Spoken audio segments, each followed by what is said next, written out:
My name's Jeremy Shaw. Justice impacted since I was 18. I'm 48 years old now. February of this past year was the first time I got off probation on early termination.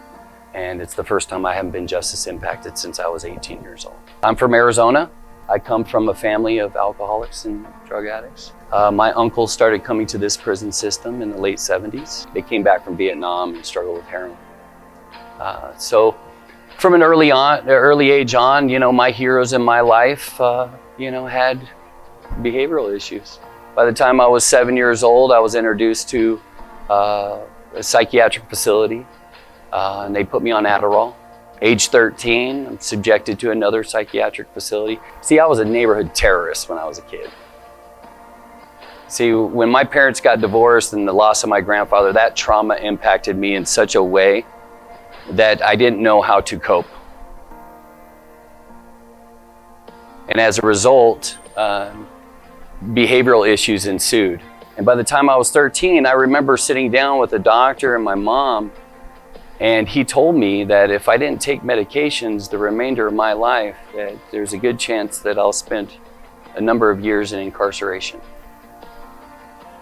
So the message that when I had very young was that I wasn't okay, that I was different. And I was consistently not, did I fit in school? No.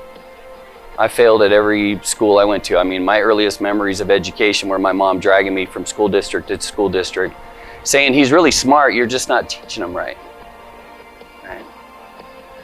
So as I moved, throughout the course of my academia, my freshman year, I dropped out, started drinking alcohol, smoking a lot of weed, and I remember that when I found marijuana, that felt better than anything else in my entire life, because for me, that became a solution.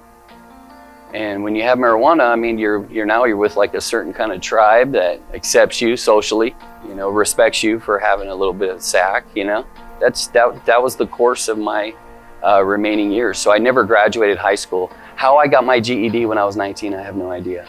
But when I was 18 years old, I got busted with an ounce of marijuana. That ounce put me on what's a program that we call the state level drug court. See, back then marijuana was illegal. So I got put on drug court. I went and saw the judge every 2 weeks. Had some classes that I had to do. And then about halfway through drug court, I'm like, I don't want to do this anymore, because I was already so attached to a solution. See, I used drugs and alcohol because I wasn't okay with who I was. I don't know about you guys, but I'm my biggest critic. Like, I will be quick to beat myself up so much faster than I think than the normal. I remember telling the judge that I'm going to continue to smoke marijuana. So he threw me in jail for 3 months and put me on standard probation. I was on standard probation for about 2.5 years. I remember him telling me, hey, you're just smoking weed. I have so much other things I have to worry about. So, when I call you in for a UA, just make sure it's clean. I said, okay. So about 2.5 years of that, he wasn't even bothering me anymore.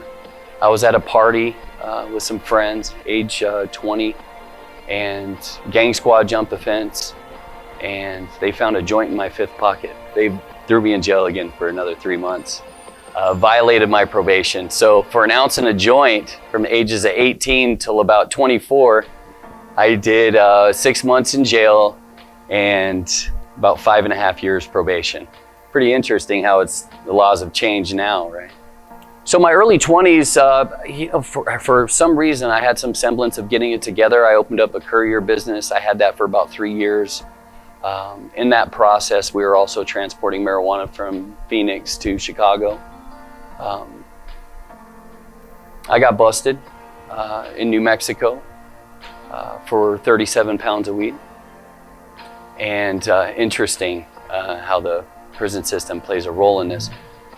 Lost everything in my life. By that time, I'd had a severe cocaine problem, bartending on the weekends, just not caring, treating people very disposable. All my personal relationships, again, anything that had anything to do with life on life terms was covered up by a solution of drugs and alcohol, and moving on to the next relationship after relationship after relationship.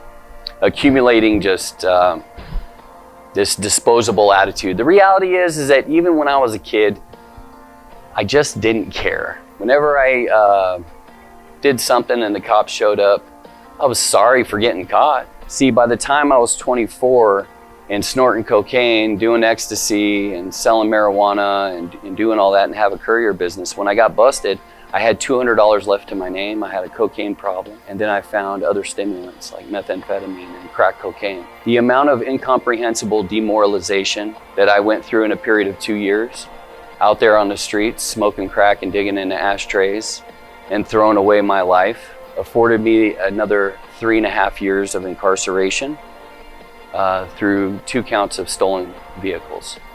My first 3.5 years of incarceration, which I did 85%, was 2.75 years. I was about 6 months into my incarceration and they put a detainer on me. That detainer means I'm gonna go up a level of custody because I have a warrant from out of state. They transferred me out to New Mexico, but before I did that, I ran into one of those legal beagles that are on the yards. You guys will see them. They're always, going in and out. They're carrying their law books with them, and they think they're some kind of jailhouse lawyer. Well, the reality is that this guy rolls up to me, and he's in his wheelchair, and he says, "Hey, all I want is a bag of coffee. I'm going to file a habeas corpus, which is a right to speedy trial, and that means they have 6 months to come pick you up." A 1.5 years later, New Mexico comes and gets me, transports me out to New Mexico. I sit in the hole because I'm a prisoner from out of state. So they segregate you. I sat in that hole for 11 months, went to court, and I had all my charges dismissed. They caught me red-handed. So credit to this jailhouse lawyer who spent enough time caring about my situation to put me in a better position so I can get out early and be free. How many of you guys enjoy being out here free and navigating decision-making? Yeah. Well, let me just tell you, when I asked that question to my reentry participants at the Second Chance Center, they all raised their hand too, right? Each and every one of them that I subject myself to doesn't want to die or go to prison the rest of their life. So upon my release, I didn't really take many classes my first prison sentence. I remember it was the standard cultural diversity, this, that, or whatever. And within a week after I was released, I used drugs and alcohol as a means for coping.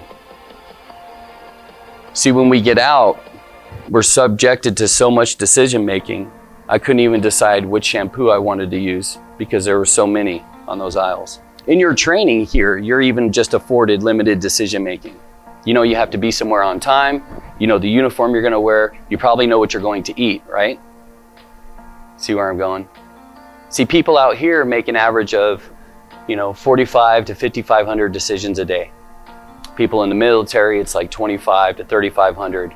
And the prisoner is actually 250 to 350 decisions. So if I go from 250 decisions a day to 5,500, do you think I'm able to make a decision? No, absolutely not. There wasn't really many resources available to us back then. So some semblance of getting it together. I remember going to rehab for the first time. I bounced back from it pretty good. And then I had a full-blown relapse. Within that full-blown relapse, the Heat Squad for Scottsdale and Phoenix Police Department caught wind of my behavior. That relapse it was only 3 months long, and it afforded me a 12-year sentence with 3 years probation in the Department of Corrections. This is where things get really heavy for me. See, my court situations is like the progression of my disease, which we call addiction. I remember when I got busted with marijuana, my whole family showed up to court to surround me with kind of some love and some compassion in the situation. When I showed up for the stolen cars, half of them were there. How many people were there for my 12-year sentence? Nobody. Nobody. The disease of addiction, its goal is to isolate you and try to kill you. So it's either, when I had this 12 years to do in front of me, either I was going to man up and change, or I was going to continue to cuff up, or I was going to die somewhere in between there. I fought that case for a year to no avail. They told me that if I saw me one more time in one more court proceeding, that they were going to stack my charges, being that I had 3 victims, and give me 32 years if I was to take it to trial. I didn't physically harm anybody, but mentally and emotionally, I committed a lot of property crimes. And it afforded me this prison sentence that I'm gonna have to face. So a year in county, now I'm in Cimarron, Tucson, and I have 9.25 years left to do in front of me. And on the 4 side, they had this step down program. So there's cultural leadership within the prison subculture over there on the other side of the fence.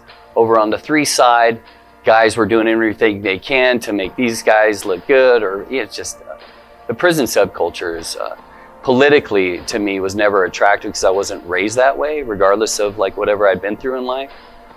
So I was mainly an independent and kept to myself.